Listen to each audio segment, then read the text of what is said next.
तुम्हाला शेगावचा इतिहास माहीत आहे का? चला तर मग पाहूया.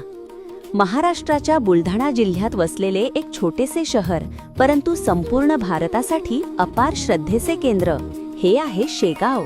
इतिहासाच्या नोंदींनुसार हे स्थान पूर्वी शृंगगाव म्हणून ओळखले जात होते, ऋषी शृंगमुनींच्या नावावरून.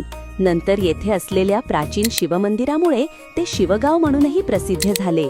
शेगावच्या इतिहासाला निर्णायक वळण मिळाले फेब्रुवारी 1878 मध्ये, जेव्हा येथे एका तरुण अवलियाचे आगमन झाले. त्यांचे मूळ जन्मस्थान अज्ञात होते, परंतु त्यांचे व्यक्तिमत्व विलक्षण होते.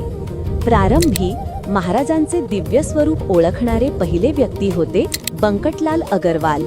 महाराजांच्या वर्तनातून आणि लीलांमधून त्यांनी त्यांचे संतत्व ओळखले आणि भक्तीने सेवा सुरू केली.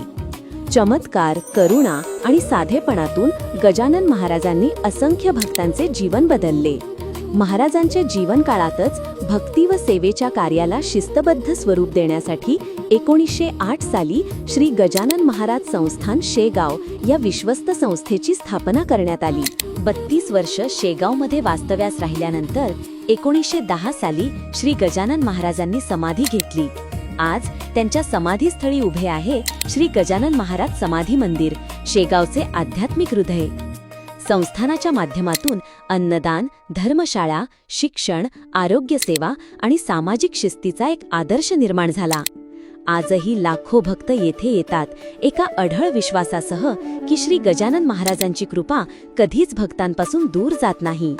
शेगाव हे केवळ शहर नाही, ते आहे श्रद्धा, शिस्त आणि सेवेचा जिवंत वारसा. जय श्री गजानन.